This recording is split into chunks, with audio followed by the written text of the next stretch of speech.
Good evening, keepers of the cash. Gary B, the casual comic guy here, and joining me just like every Thursday, we got my good buddy Digger Jim. Jim, what is going on with you tonight, sir? Oh my gosh, this blows. I have to work tomorrow. I usually don't have to work on Fridays, but one of my people helped me out and covered for me on Monday, so I actually have to go to bed, which Oh, stinks. But I'm here anyway because I love the show. I love hanging out with you guys. Let's get it on. see, that's what happens though. You talked all that shit every week, and now they're making you work. Right. Somebody was listening and they were like, let's make him work on Friday. And of course, joining us for the first time this evening, we have Mark from Geeks Unleashed. Mark, how are you doing tonight, sir? Thank you for coming on the show. Oh, hi Gary, hi Jim. Thanks for having me on. Appreciate it. Now, as we like to start this out, Mark, you're going to give the quick 2 minutes. Who are you? What's your channel about? Where can people find you? We'll go say hi to the audience, and then we'll come back to you, and we'll start you out with your first book. Okay, no problem. 2 minutes. So, Mark, I live in England. Born in Hammersmith, Digger. Near Chelsea, the better team. Whatever. So, for the last 5 years, me and my co-host Jasmine, who lives in Houston, have been running the Geeks Unleashed podcast, primarily a podcast show.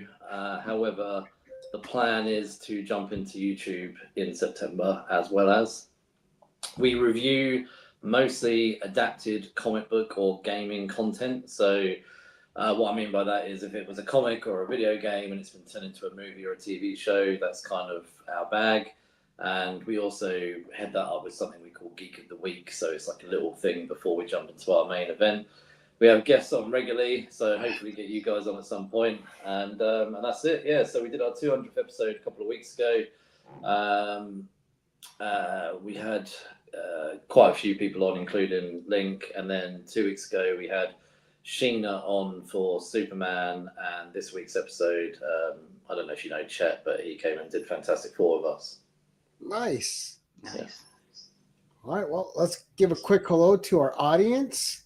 So joining us tonight, we have Matt Likes Comics. Good evening, sir. Great to see you. We have Wellbore. Brad, how you doing this evening, sir? We got Jim saying hello to everyone. All right, we have one of my all-time favorite people, Jerry the Jitterbug. Jerry. Right, and then, of course, we got a little conversation going on between Jerry and Brad. We have all the way from New Mexico, Las Cruces. Great to see you, sir. We hope you're doing well. Yeah, glad to see you're back, brother. Absolutely. And then we have the Jackson Roy Kirk, except no other troll. He is the master. He is the trying to figure out who Gary is. And of course, we have the best collector of good girl art out there. We have Bub's Comics no doubt. in the chat. Good evening, Bub. And great to see you, sir. Thank you so much for joining us. We have 9-panel Greg. Good evening. Great to see you as well. Thank you so much for being here in the live chat with us. And now, as people are getting their notifications and popping in, I'm not wanting to interrupt my guests, so I will just give them a quick nod, tip of the hat, and we will continue on. So, but tonight, it's not about me. It's not about Jim. It's not even about our awesome people that are starting to get into the chat. It's all about you, Mark, and your collection. Now, this show, and also the most humble man, next to that guy Bill on YouTube, Colin Magnuzzi's, two most humble guys I know. No. But Mark, it's a pleasure to have you. I can't wait to see the books that you hold near and dear that mean something to you. So let's just start out with number one. Oh, thanks, man. Sorry, I forgot to check with you. You said to the spec and the personal one. Am I doing that at the end or? Yep. Okay. And at the end, you can do them in any order you want. Those two. Okay, cool. It's quite nice doing this. I found it harder than I. You thought it was going to be, right? Yeah. So initially, before I grabbed the first one, I was like, oh, this will be easy. And then I started getting stacks of things, and I was like, oh, I need to actually now pull this back. So I hope you don't mind with the 10. There's a couple where I've kind of grouped 2 or 3 together, but only because they're like a storyline or something. But No, that happens all the time, dude. I showed like 50 on my show when I did it. I'm not kidding. I'm like, feel free to cheat. yeah, yeah. Okay. All right, I'm going to start with this is the first issue of Generation X. It's a foil, so it's a bit shiny. Oh yeah, right on. Link. Oh, hi, guys. Link. Sorry about that. How's it going? Good. I remember when that came out. Yeah. So I just started my first one, Link, which I know you are a fan of Generation X as well. Chamber? Sorry? Is that the first appearance of Chamber in that one? Yeah, first appearance of Chamber. Yeah. Favorite of mine. I really sorry to segue. I've told you this before, but I really enjoy that particular era of Bacalo. It's like he's still a master now, but there's something about like his early 90s stuff that I really did. It's like chaotic but still refined. Oh yeah. I mean, he blended it kind of well. And I'm an artist snob, and I didn't hate what came out there. That panel right there is a perfect example. It's a lot going on, but that main character is clean. I love how Husk, man. Shed the skin. Shed the skin. Wow. Husk is like one of my favorites, honestly. Well, and that cover just caught you when it was on the shelf because you're like, why is this guy's chest all exposed? His face is half gone. Right. Yeah. That guy creeped me out. That other one. Skin, Yeah, I did not like Skin. The reason I shouted this out is because this is actually my first X title. I didn't start. I think so. When I got into this, it was around. So at the point that I got into Generation X, I think issue 16 or 17 was on the shelf. Okay. But there was a shop up the road that had a bundle, and I managed to get them all pretty quickly, including the Age of Apocalypse, because there was only 4 issues of this before Age of Apocalypse. Generation Next. Generation Next, or whatever it was called. And I love this.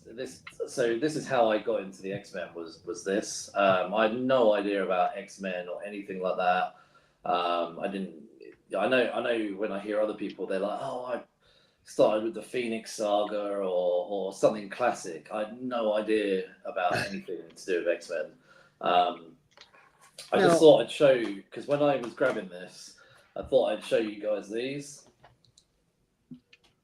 Oh my god! Nice. So I didn't even know they had that one. Right. Sorry? M plates.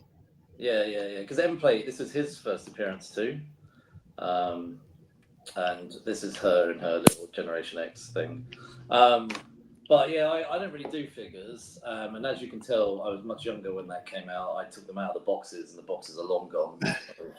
Well, and if you like the gross characters too, I don't know if you guys are aware of, like, it was like volume 4 of Spider-Woman, the one that's the Maddie Franklin run that went for 18 issues. I've got that. There's a character in there called, and it had a lot of horror in that title. And there's a character in there called Skin and Bones, and the skeleton is alive. It has its own consciousness, and there's this flesh that's alive and has its own consciousness. And the bones wears the flesh, but they can separate and attack too. But so they coexist together to help each other. And yeah, it's creepy ass character. It's gross.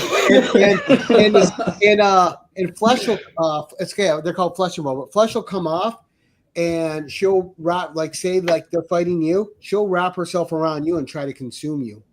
Right. So she'll wear you. That sounds intriguing.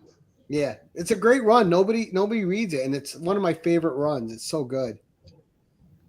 But number 2, sorry to go off on a tangent there, but you just reminded me of that character. Huh?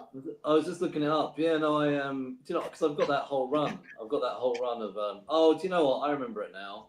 Right. I've got that whole run of Matty Franklin. It's quite disgusting.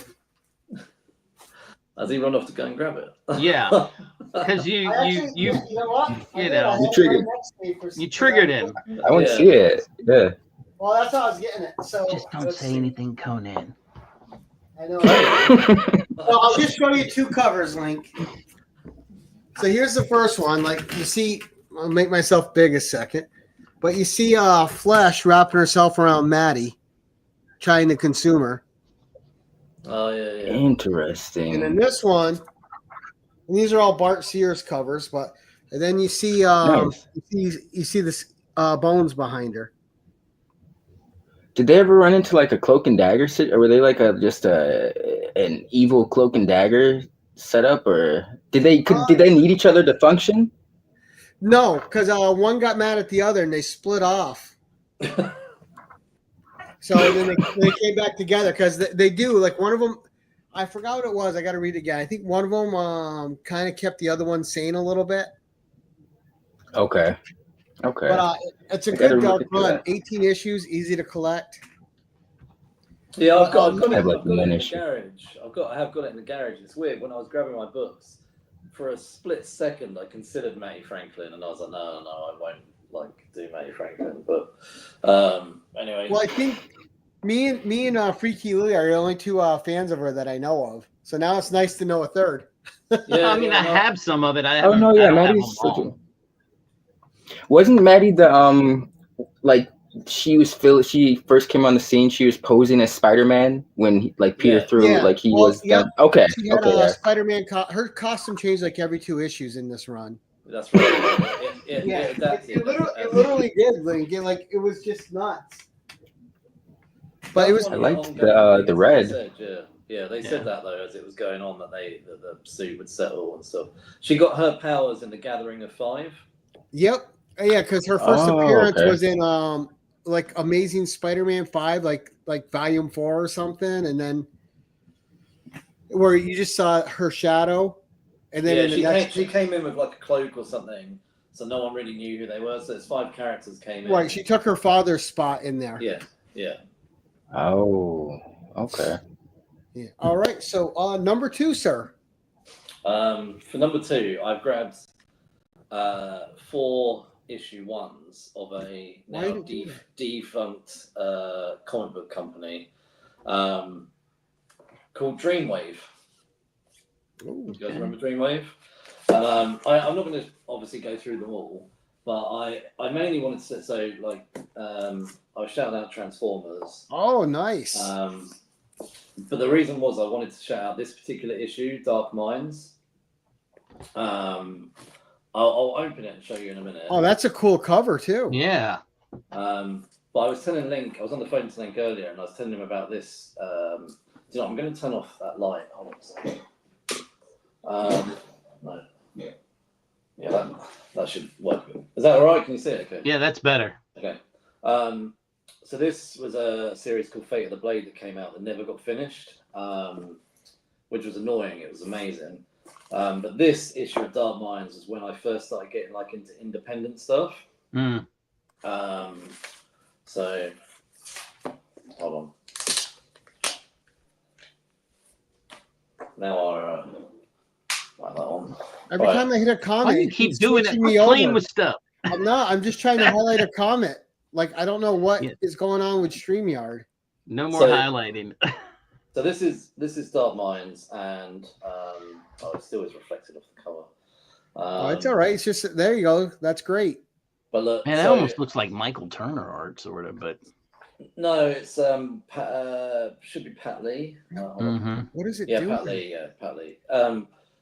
I kind of I was going to go into this in a bit, but Spider-Man was kind of like my gateway into comics, and I didn't really know much about independent stuff, and I remember being in Forbidden Planet in London and just seeing this on the shelf, and I thought, you know what, I'm going to give it a go, and I mean,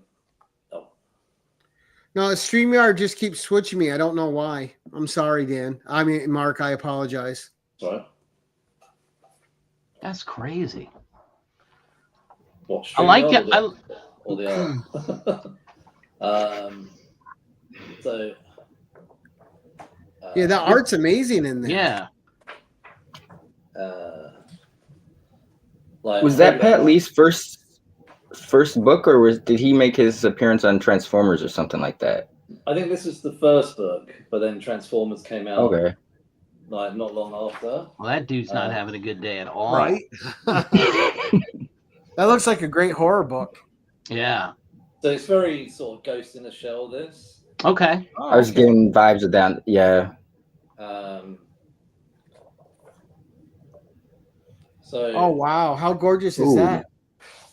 So I've got every like issue of Ghost in the Shell. I bought loads of not Ghost in the Shell, sorry, Dark Minds. I got loads of different alternate covers. I got all of the runs. Unfortunately, sort of what happened was Dreamwave. I think they did the usual, stop paying people when it all came to an end. Yeah. But they had too many licenses, Transformers, Turtles, various other stuff. Neon Cyber was a spin-off from Dark Minds. This was just an independent, separate from all of that stuff. But I just thought I'd shout out Dreamwave. I loved it when it was around. It's just a shame, like many things, that it didn't finish. Well, it's weird too because I didn't think of it until you. Oh, now it's your turn, Jim. I didn't think of it until you had said Ghost in the Shell, but that cover is very Ghost in the Shell like. No, it Yeah. is. Yeah. I think you probably can pick it up quite cheaply now. So it seems every time I highlight a comment or don't, it's going to StreamYard is StreamYarding as Brad said. Oh, there we go. This is man. We got to talk to those people. We need to Right? get Chip I mean, this Gettler is- on them or something. This is Pay great. $50 a month for it to malfunction. Yeah. I'll tell you what, while you're quickly flicking something, I'm just going to change my light. Hold on. Oh, you're fine. And now we got to get this guy on for his own show one day too. Yeah.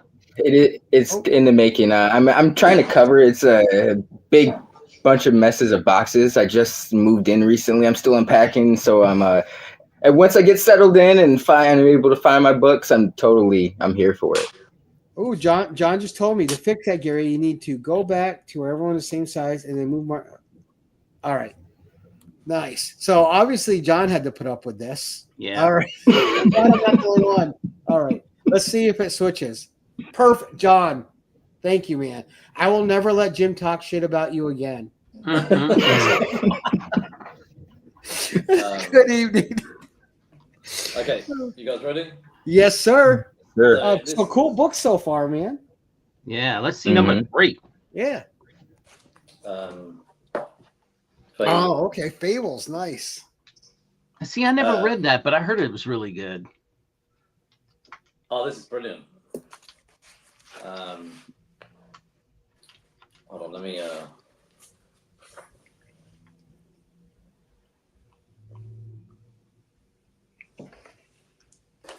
So Fables, it's kind of going through this time of me trying to see what else was out there in the comic world. So I didn't know much about Vertigo, and I at one point started picking up lots of Vertigo stuff, like Why the Last Man, and Gotcha. I can't remember the order of things now, but like DMZ and Fables and stuff like that. And Fables have been out a while, but I just ordered. I saw someone selling like a bulk of it on eBay, and I don't know where it was, like issue 40 or something, and I just ordered a whole load of it. But for years, I used to recommend people that would say to me, "Oh, I'd never read comics," and I would say try Fables, and I would have genuine people that had no interest, never read a single comic in their life. I would just say, look, read the first 10 issues, the first graphic novel or whatever, or the first 2 graphic novels. And they'd come back to me and be like, I'm glad you introduced me to this. So I don't know what you guys know about Fables, but it's modern day fairy tales set primarily in New York, although they have a farm outside of New York as well for the non-human looking fables, like the 3 pigs and stuff like that.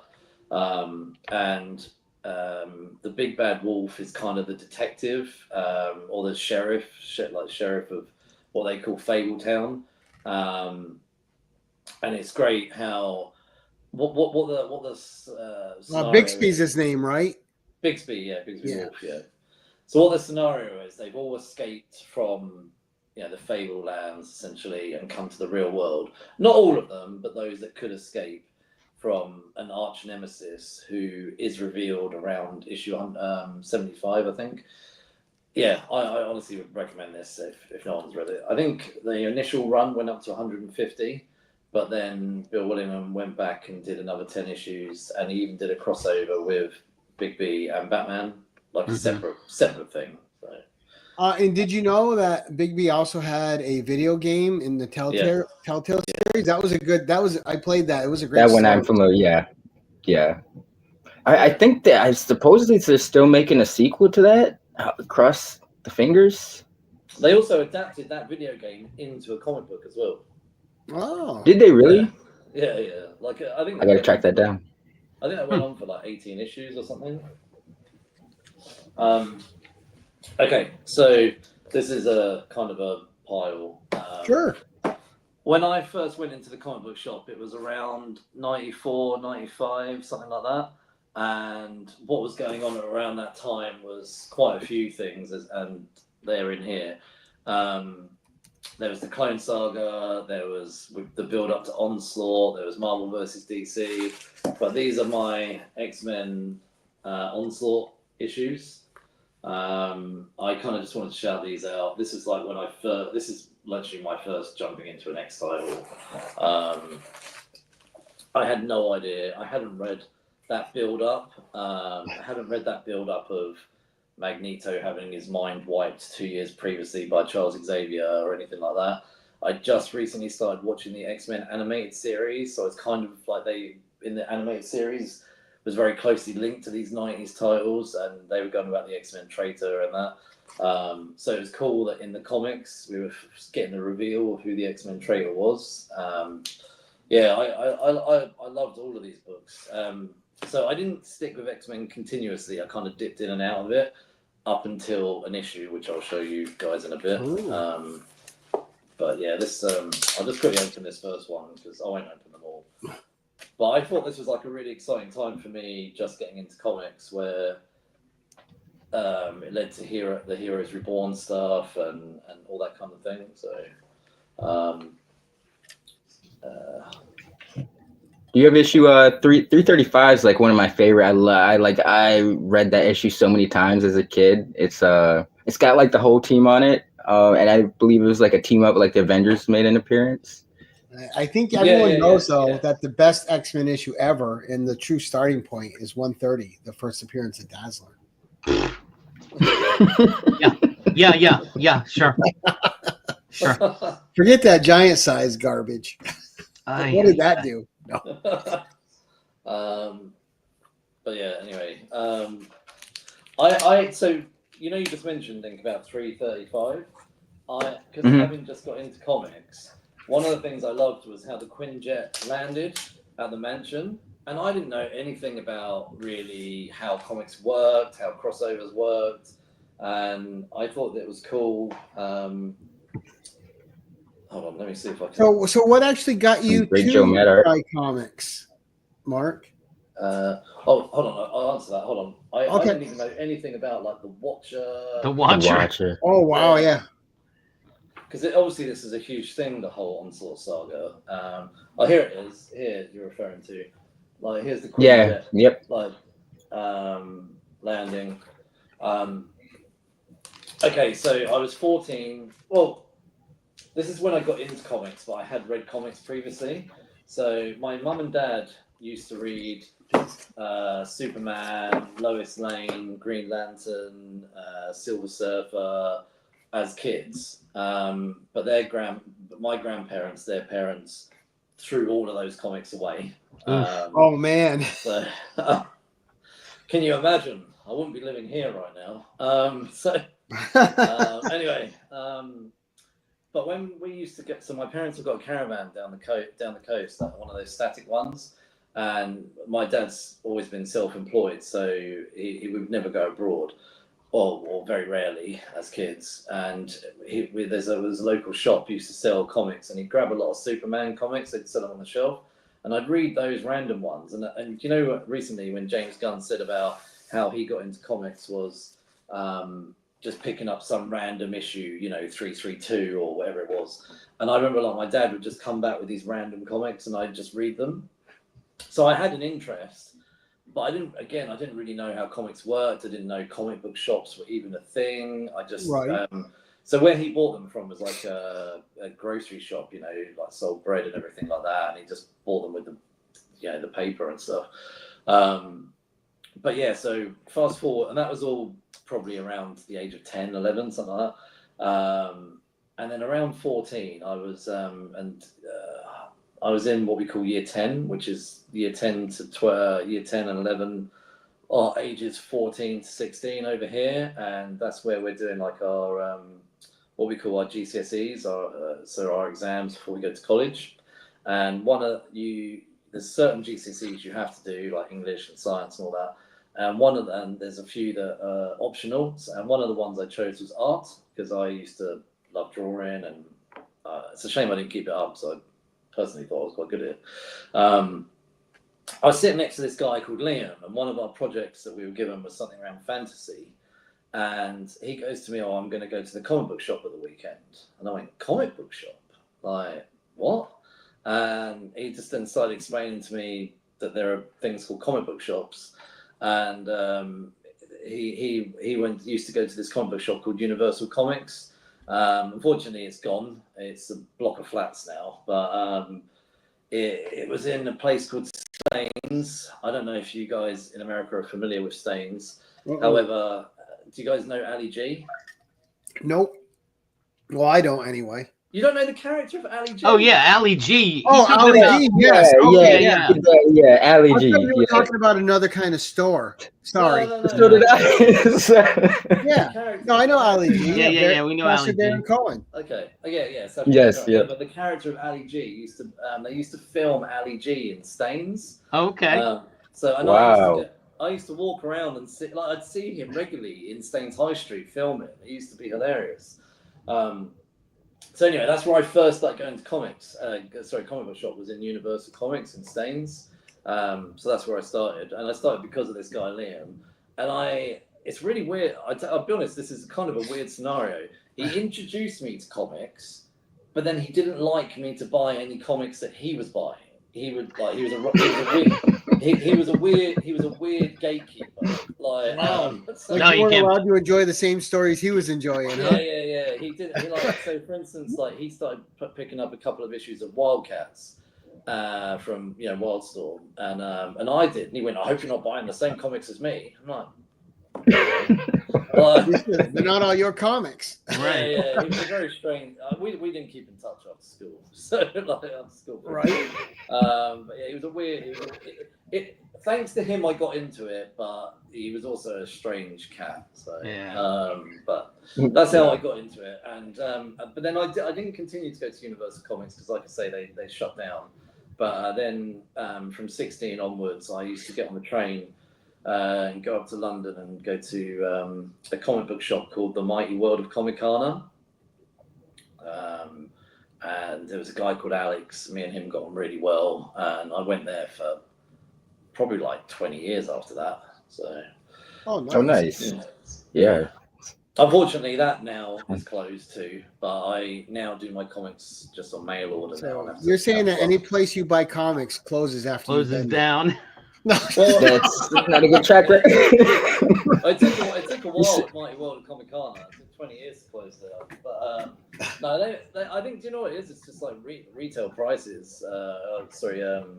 Rental. It's a killer for comic book shops. So, yeah. Because we used to have a comic book shop in town here, like locally to me, and they went out of business. They were struggling. I think they were paying like $8,000 a quarter for rent. Ooh. Jesus. And you imagine how I can't. Yeah. Anyway, right. I'll carry on. I thought I'd shout out two first issues, and the first issue is where I actually did get into X-Men, and I'll be honest with you, I did continue it for quite a long time. X-Men is always something I've jumped in and out of. I don't think I've ever stuck with it forever and ever. I've kind of run and then may drop out. Yeah. This was the run that I read all of. Oh, okay. New X-Men. Magnificent. Grant Morrison, and I'll be honest with you, I don't know. I didn't even know much about Grant Morrison. I'll be honest. I completely picked this up by accident. I think I picked up an issue or two before this because I just thought, oh, let's see what's going on in the X-Men world, and I started picking this up, and then I continued it when this carried on. So, Oh, nice.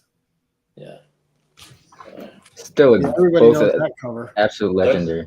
Yeah, I like Grant Morrison. classic. I just can't get into that. What's his name? Frank Quietly's art. It just doesn't do it. Really, yeah, Frank's an acquired taste. I definitely get that. I mean, he it's did like- that Superman run, and people are like, "Oh, it's the best Superman run." That may be, but the art just doesn't do it for me. I don't know why. It almost looks like he's. That's fair.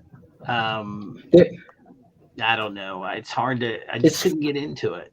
So his faces kind of look like everyone's kind of like sucking on a lemon or something. Like they're very, yeah. I just like. But Sour at the same time, I love John Byrne, but he cannot draw children to save his life.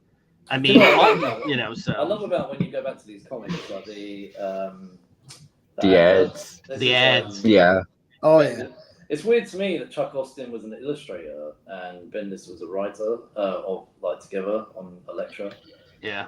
Yeah, Chuck Austin made a name for himself, man. Hate him or love him, carved in his market. Ooh, master mode or a master mode. One of those books in that run is a key for sure. I just don't know which one it is. So I know that Phantom X. I think it's like 127, 128. Yeah. So I actually the Astonishing run. Well, I sold it. So I got married 15 years ago, and I sold a lot of my comics off because in the same year we bought a house, had a baby, and got married, and my wife got made redundant. And my wife got made redundant in the same year. So I had sold loads of my comics off. It was at the time you just need to eat and pay bills, and then as years have gone on, I'm like, fuck's sake. So I managed to pick up. This literally only came in a couple of days ago. I picked up the first 40-something issues of this. So I used to have it, and this is what I'm trying to do now: is go back and get stuff that I used to own. But that's what we all do once we're adult. Like, oh, I remember these, and I need them. I want to read them again. But I never forgot this one scene. Oh yeah, it's a classic walk-in panel. Yeah, but rest in peace, John Cassidy. But I never forgot the line where it's like, we have to astonish them. I literally didn't even forget it, and this comic came out like 20 years ago. Because it was like the perfect, even though I loved Morrison's stuff, it was like the antithesis to that, whereas like Morrison's X-Men were like, we're done with costumes, we're not trying to be superheroes. Right. Scott was like, we need to do something for the public to believe in us. This makes them more comfortable, so we'll play the part. So that was an iconic line. Yeah, no, I love that. Because that's like you say. Because during New X-Men, they went to all the black leather, and then Joss Whedon came in and turned it back to what it was. Yep. But yeah, no, I like that. We need to make the general public feel more comfortable. Right, yeah, because their public image is already screwed, so they got to right. work.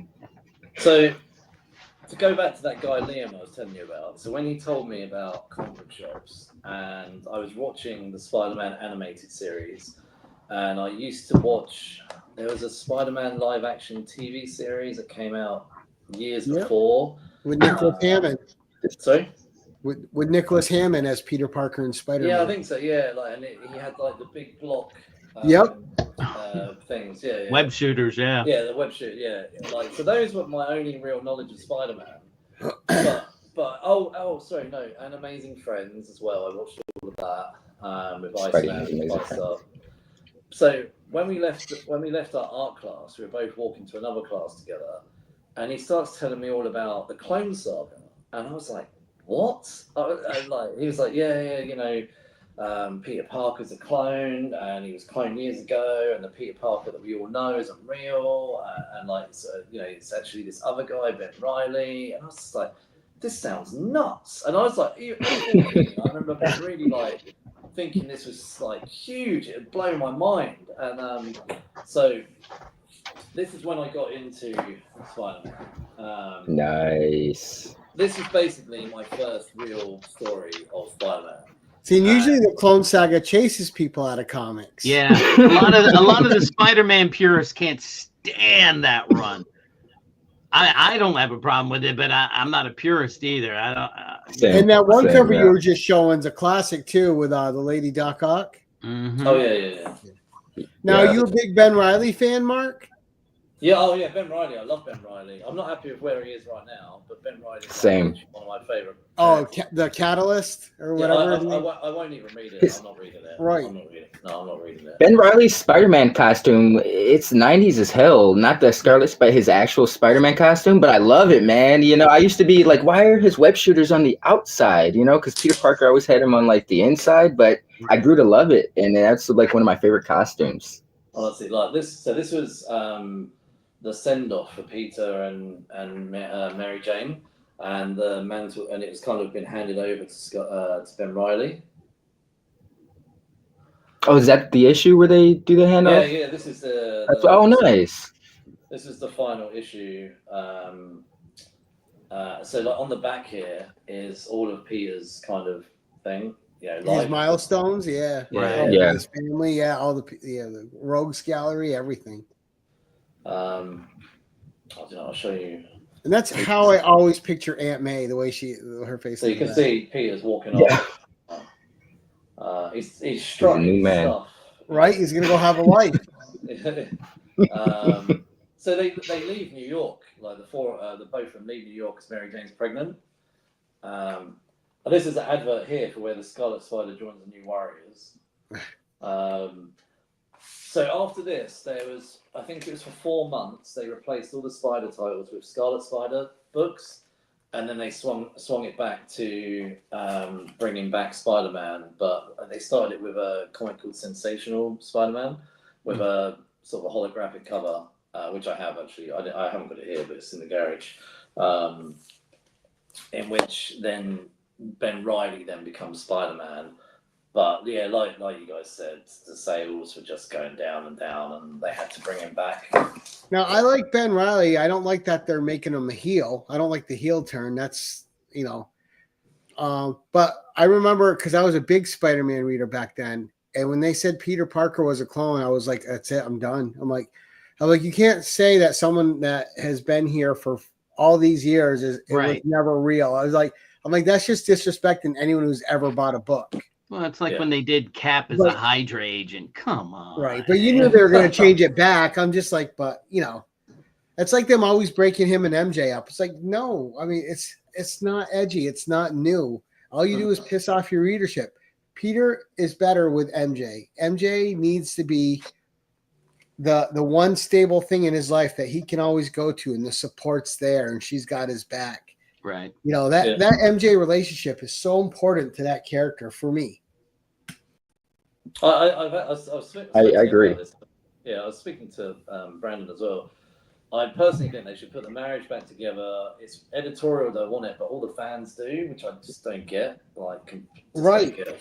It's always been weird with editorial because it's like even when they broke up their marriage with the One More Day stuff. Like at the time, they had Ultimate Peter Parker, so it's like the excuse was they wanted like a young Peter Parker for these stories. It's like you had Ultimate Spider-Man for that. Now they have Miles for the younger Spider-Man tales, so it's like there really is no excuse why the marriage can't be a thing. Right, and now he could be a mentor now, like he is to Miles. Yeah, that's the thing too. Like in the movies, stop giving us high school Peter Parker. Give us Empire State University teacher Peter Parker, married to MJ. They got a kid on the way. And then have Miles be that young Peter Parker. He's there, and he's perfect for it. I mean,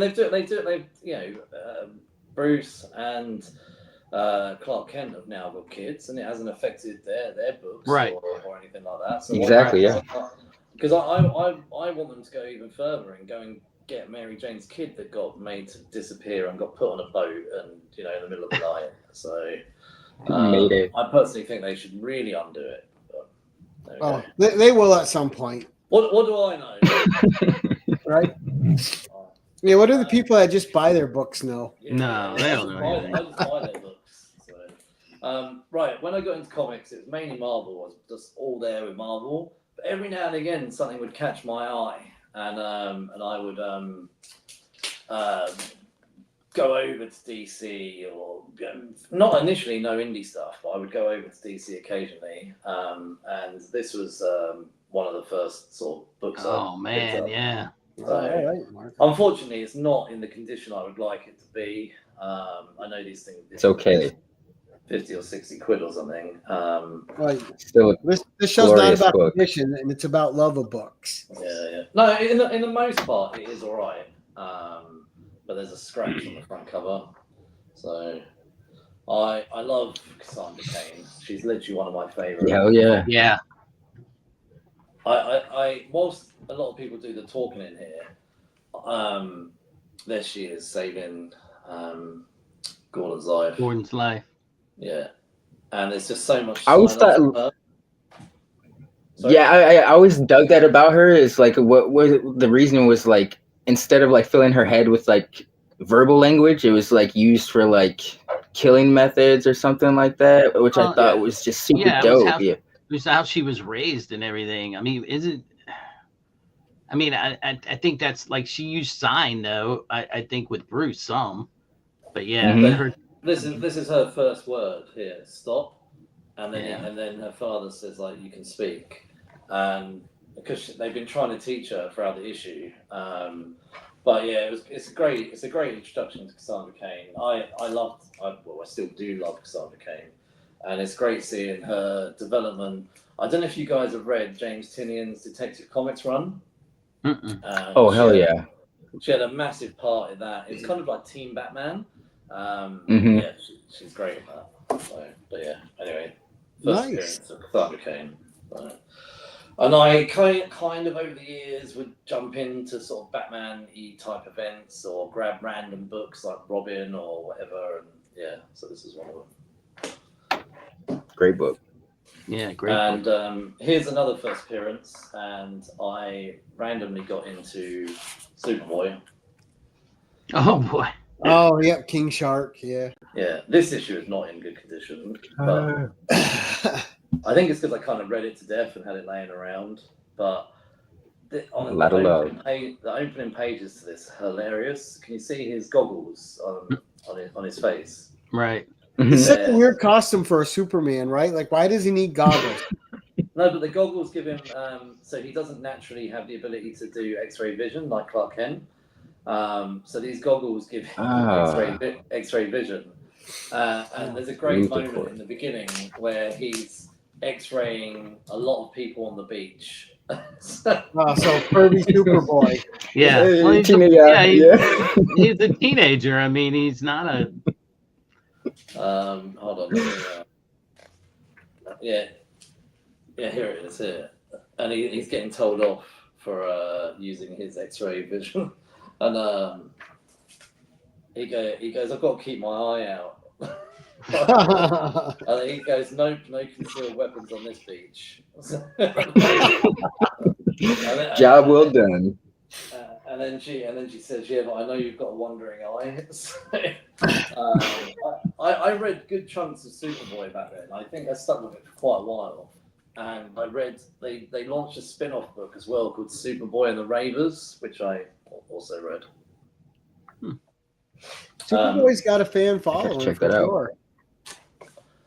All right, okay. So the next one is three issues I've grabbed, and I became at one point massively obsessed with Top Cow comics. And perfect! That is one of my favorite series. That 50-issue Tomb Raider run's amazing.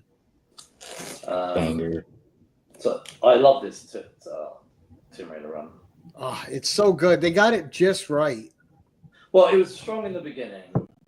It kind of dipped out towards the end, but I love the whole thing. I have the compendium too. I'll bring it out and reread it now and then. Nice. Michael Turner. This is exposure really to Michael Turner. I came into Witchblade late, so I had to go back and go and buy a load of Witchblade. But I'm a huge Witchblade fan. Do you have the She and Darkness? I do not have the Darkness. I used to. I will get it back one day. So. Yeah, and the She Cyblade one shot was Witchblade's first appearance. Yeah, I don't have that. No way. Oh, wow. Yeah, it's only like a $5 to $10 key. No, a lot of people don't know it. So if you see it, you pick it up. Know that. I'm definitely I need to add that to my collection. Yeah, let me. So Jerry the Jitterbug's been subscribing everybody up. So make sure you guys sub him back. Marky subbed you up as well. Oh, brilliant! Thank you. But yeah, this is Michael Turner. God rest his soul. Michael Turner is one of my favorites. He did a whole run in Justice League that, those covers were just phenomenal. I think when he and the Batman Superman comic too was good. Yeah, the Batman Superman. Oh yeah, Loeb. Yeah. a lot of great Wonder Woman from him in that run. Mm-hmm. I won't open the others up, but I loved the fact that they actually incorporated Tomb Raider into the Top Cow universe. I thought that was brilliant. I thought it was great that Sarah and Andy Park did a lot of great work on there too. Was it Sarah Pazzini and Lara Croft were friends? I thought that was so cool. Yeah. Oh wow. That Tomb Raider Witchblade one half is a great crossover with them. I've got that. Yeah, so they did those one. That's the first Lara Croft. They did those one shots first and that kind of tested the waters, and then they launched Tomb Raider. I think I got 2 books I need to that I need to track down. Gary's show can be expensive, Lynk. Let me tell you. You know what's funny is I'm such a Tomb Raider fan, right? I have 5 or 6 copies of the Tomb Raider Witchblade. Plus I have the reprints. Plus I have the rare black cover in a 9/8, the lingerie cover in a 9/8, and I got like 4 slabs of the first appearance, all different edition covers. Nice. That's what I like to hear. That's a good collector. That's a real collector right there. Okay, which one do you want first? Of the spec or the personal one? Oh, that's up to you. What would you like to share with us first? I'll tell you what, I'll shout out the spec, which also has a story. There you go. Oh yeah. Cindy Moon. Oh. Another character I love, Silk. Yeah, that'd be awesome to do a show. I wouldn't mind a show of her. I even a TV show I think would be cool. If they can do Spider-Man Noir, I feel like we can get a Silk show as well. She's got enough. She was rumored to cheaper be too. On Amazon Prime for a while. Yeah, that's what I thought. Is that like not in the works anymore? What's that? I'm not sure. I wish it was. I would love to see a Cindy Moon series. Oh yeah, I'd love that as well. I would think that'd be amazing. I'd like to know if that's happening. That would be awesome. I was lucky. I got that book out of a mystery box. I think it was the $35 mystery box, and I from Man I Got Comics. Yeah, nobody cares. And to get it graded, and I got it back at a 9/8. Yeah, nobody cares. So tell us about your story with Cindy Moon. Cindy Moon. So I actually originally I bought this whole run, and I had cover prices. It was coming out. Yeah. And then something came up, and I needed some cash, so I sold it. And during COVID, the local comic book shop where they couldn't sell new comics was selling off bundles and bundles of stuff they had in the back issues, and they listed this whole volume for like nothing, for like 30, 40 quid or something.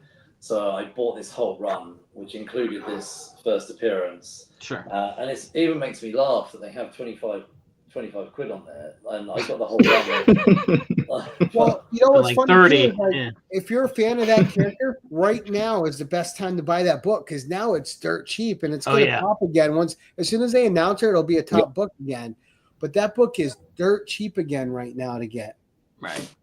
So what's funny is when the comic book shop opened up properly, say it was a year and a half later, me and the guy behind the counter were chatting. And I said, I bought loads of stuff. I bought loads of Spider-Man books from him during COVID. I was buying so much from him cheap. And I mentioned some of the books I bought because he'd forgotten. And I mentioned that book. And he was like, "Are you joking?" And I went, "No." And he went, "I didn't even realise I sold it." And I went, "I did well out of it." Right. That was a tough time for comic stores, though. I know, like, because they were saying like certain places can't be open, and my local shop was, but we were going in through the back door and buying books. Yeah. When they wanted to limit, like you can only have stands for 2 a lot of- people or 3 people in a store at a time, or you can't what be he open. did, what he did was he put the so he was going on Facebook, like on his page or group or whatever, with lists of pictures. And then we'd agree a figure or whatever, and I'd either pay him through PayPal or like just show up with the cash, because that was so he'd put it in a bag outside the front door, and you just hand in the cash through the door or whatever it was. So, but yeah, you couldn't come in the shop, but he was basically selling from the door. Well, I mean, they got to stay open somehow, right? Right. I mean, yeah. But yeah, that period of COVID when there was new comic books, I went back and like mopped up loads of stuff that I wanted to get that was a lot more higher priced, but it was cheaper during COVID. Right, here's the personal one is a graphic novel, and it's this. Oh man. Clone Genesis. Well, I'll just quickly open up so you can see. I love that format so much. I don't know. It doesn't say what issues it is.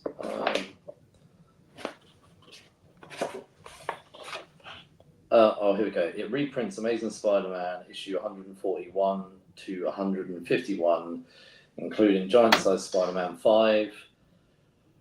Writers are Jerry Conway, Len Wein, and Archie Goodwin. And there is a massive story here about how they made the mistake of killing Gwen Stacy, and they were told bring her back, and this is how we got the Jackal, who decided to bring Gwen Stacy back. And look at that. Anyway, Spider Buggy. So this is the original Clone Saga, and this is all the issues that led up to Peter Parker being cloned and deciding to, at the end of it, throw away his clone. There you go. Well, as you can see here.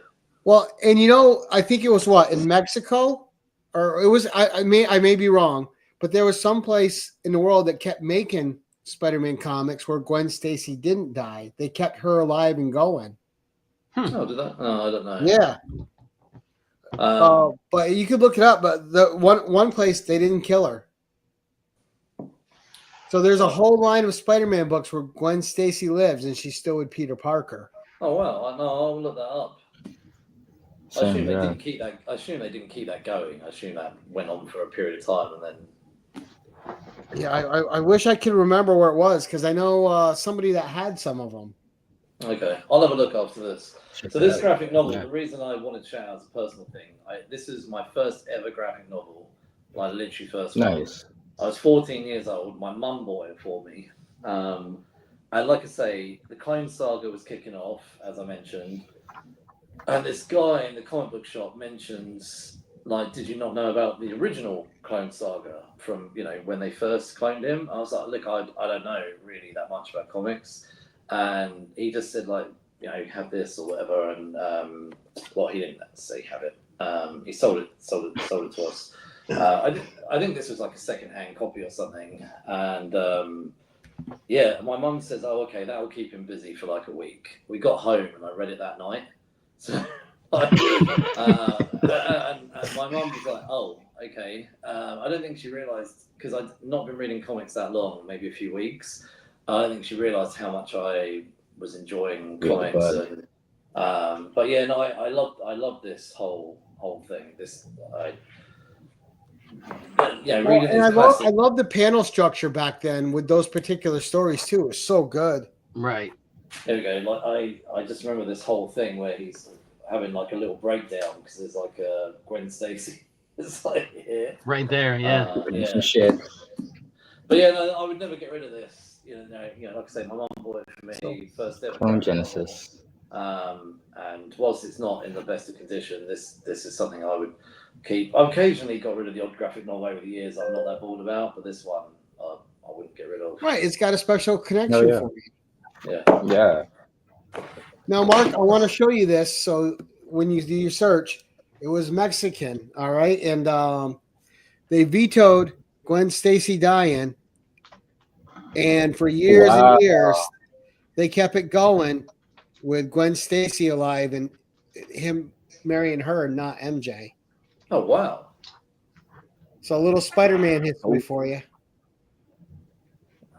I can't read in Spanish, but I would love to like know the lore of that. You know what you can do though? So Google Translate. Yeah. Like you can speak, but there's Okay. also photo mode. So any of my foreign comics, you hit photo mode and you hold it over. You pick the language that you're translating it from to, and you just hold it over the book, and it translates the whole page for you. And you just look at it through your screen and you read it.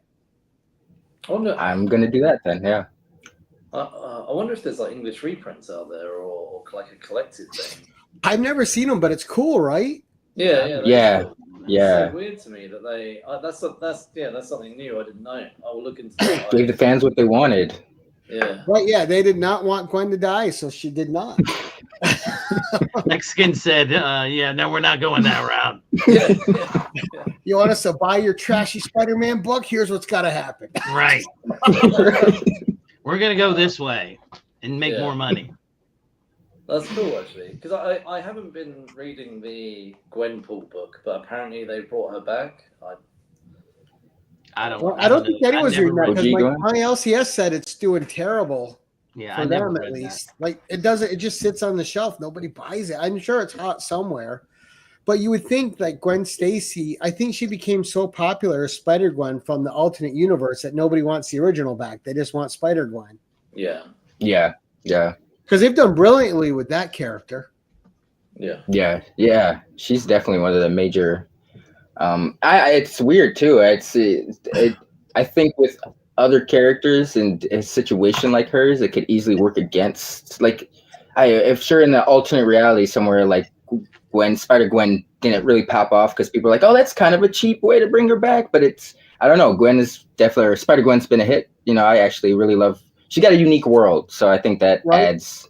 Well, and the costume design was iconic right from the start. Yeah, with the hood. Yeah. You guys like her name? I was gonna say that's me. I've done my. Well, that was fantastic, Mark. Yeah, thank you so much for showing the book. You're sharing your books with us. No worries. Appreciate you coming on, but it's kind of cool to go back through the collection. I was like messaging Lynk, and I don't know where to start. And then as you start going through it, you start going, actually, this would be cool to show. Well, and you have to remember, it's not your top 10. It's just 10 favorites. A 1 and a 1, right. And you can always come back for 10 more favorites, a 1 and a 1. Like the show's meant for repeat appearances. There's some people that have been on the show 8, 9, 10 times. Oh wow! They just have collections that vast. Right, and it's at different points in time in their history. So they go, oh, I remember when I read this when I was 10, or here I was in college and I had a couple extra books, so I read this series or I bought this series. And and the whole thing about this is what you did. Let me do this so I'm covered up and you're not. The whole thing about this is this show is it's just about what you love.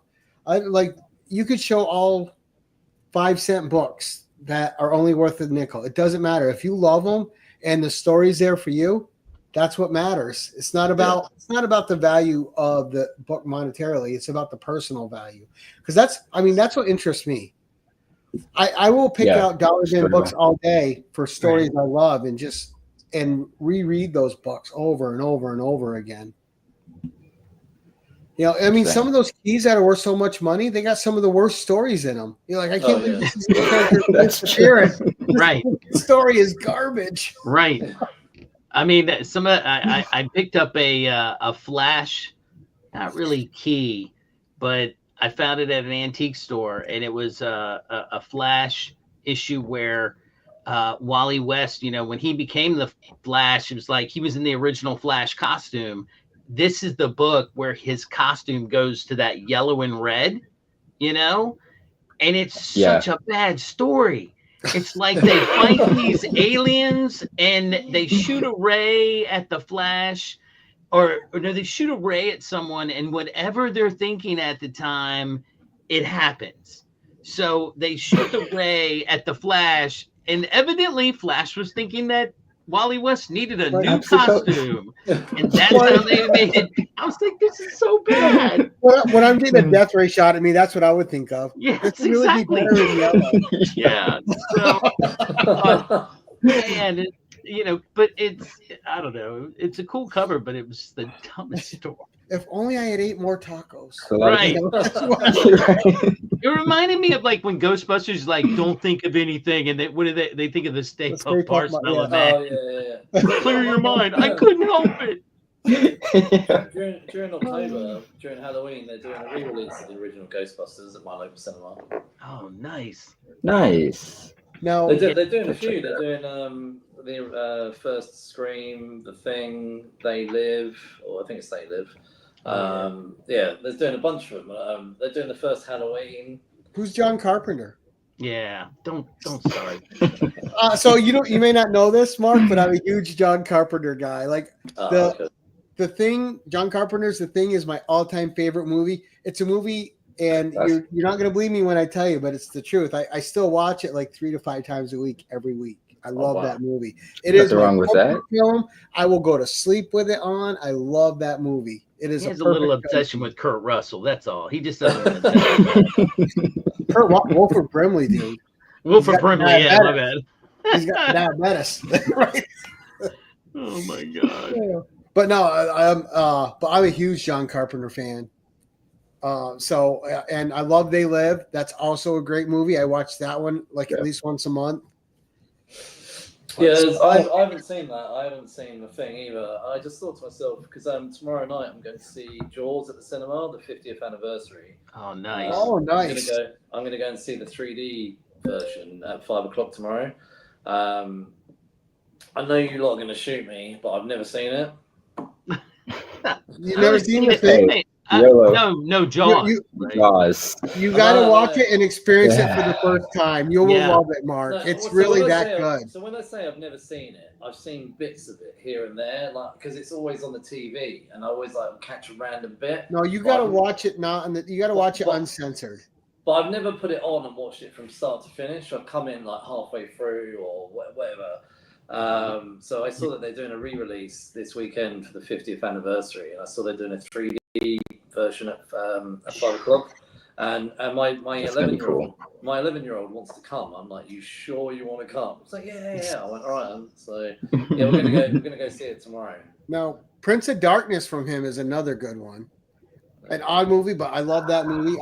What about you have to have seen Big Trouble in Little China. Yeah, I did, but I don't remember it at all. Escape from New York, The Fog. They're doing Classic. They're doing a re-release of that as well at the cinema during October as well. So I'm gonna try and go and see that. Yeah, The Fog is another one of my favorites. That original Fog, not one drop of blood in it. It's got some of the best horror tension ever. The way he sets up the scenes and the score, it gets you and there's not even any blood. About 2 weeks ago, they did a re-release of The Goonies, and I took my 15-year-old daughter to see it, and she had to think about it, but a couple of days later, she did say, I actually really enjoyed it. So it's cool that they're doing these. That's a good, It is. But if you notice, too, there's a theme in those 80s movies. It's bad parenting. Yeah. In E.T., nobody knew what was going on with their kids. In The Goonies, your kids are in a subterranean with criminals with guns. No parents have any idea where their kids are. Monster Squad, nobody knows where their kids are. They're hanging out with monsters. E.T. Yeah. So if it wasn't for bad parenting, we wouldn't have 80s movies. Right. Great adventures, Right. Yeah. All right, we're going to do like we normally do. We're going to go around the panel here, see what everyone's got coming up. Jim, we always start with the co-host. What is coming up for you, sir? I have some I went out digging with a friend of mine, and I didn't have enough footage to make an actual video, so I'll probably just post some shorts of some things that I found. I'm waiting patiently. I have some amazing art coming from one of the artists that I met at Heroes Con, and I don't know when it's going to come, but hopefully it does. I'll definitely do a little video on that. It'll probably be a whole video about, here's some of the covers that I got made. It's kind of like where I'm going now with my collection, a little more. I like buying a blank and saying, what can you do with it? Let's put something on it. I like challenging the artist to have him draw something that, you drew the Hulk for 20 years. Let's have you draw, somebody different. How about, this character? And they love that because then it makes them work harder. The challenge. Yeah. Nice. That's cool as hell. Yeah. Lynk, what's coming up for you, sir? Anything? Oh, actually, right now over at Blood Splatter Chatter, we're covering the Black Christmas for Road to Halloween. I'm gonna be a few minutes late, but that's okay because I've had a great time with you gentlemen. But other than that, I'm always popping up random places. You'll see me here and there. It'll probably be on our show during September, October. Or something. Yeah. Coming up for me next week, we have Chuck Hensey doing 4-Color Comics 1011. Oh, nice. And then on the 4th, we have Tony Signature King coming on to do a Sign Comics 1011. So we have that coming up. We have Mr. Gretzky coming on the week after to do a Wayne Gretzky 1011. We have Caroline from Lady Fantastic coming on for her 4th or 5th time. Wow. We got Freaky Louie coming back. We have Garage Geek coming on for Records 1011. We have all sorts of stuff coming up. And now to our guest, Mark. What is coming up for you, sir? This week we had our Fantastic Four episode come out with myself, Jasmine, and Chet, and we are planning to. So we pre-recorded a bunch during July. And that last one came out on Wednesday this week, yesterday. Now there's that. That's it. No more pre-recorded episodes are in the bag. So there's going to be a couple week delay, and we are planning to return in the second week of September, and it should be a YouTube and podcast thing going forward. Nice. And we are planning to review the first season, or could be only season of Ironheart. Nice. And I love the Fantastic Four movie. I know some people didn't. I loved it. Oh, I loved it. I gave it 5. And I think all the things that people were scared about, I didn't think were present in the movie. I just loved it. That's the first movie that my wife has literally said, when are we going to see that? Because she never wanted to go see a comic book movie. And I said, why do you want to go to this? And she goes, are you kidding? It's got the 50s vibe. And that's her jam. So we're watching the movie, and there's a scene there with the dinner scene where they're sitting at the dinner table. She smacks my arm during the movie and goes, we have those plates. Those are my favorite plates. And I was like, I don't care. Let's watch the movie. They're just plates, woman. They're just plates, woman. Yeah, exactly. Now, Mark, with your podcast, are you guys going to do an Alien Earth review? Oh yeah, you got to do that. Because I'm loving that series. I know some people have their issues with that, but I've loved every episode so far. We haven't. I'll be honest with you. We haven't planned out the rest of the year yet. So I say we haven't planned out the rest of the year. We do know. We know about the next 6 or 7 episodes after that, and that's not on there at the moment. So, but the year hasn't finished, so we'll see.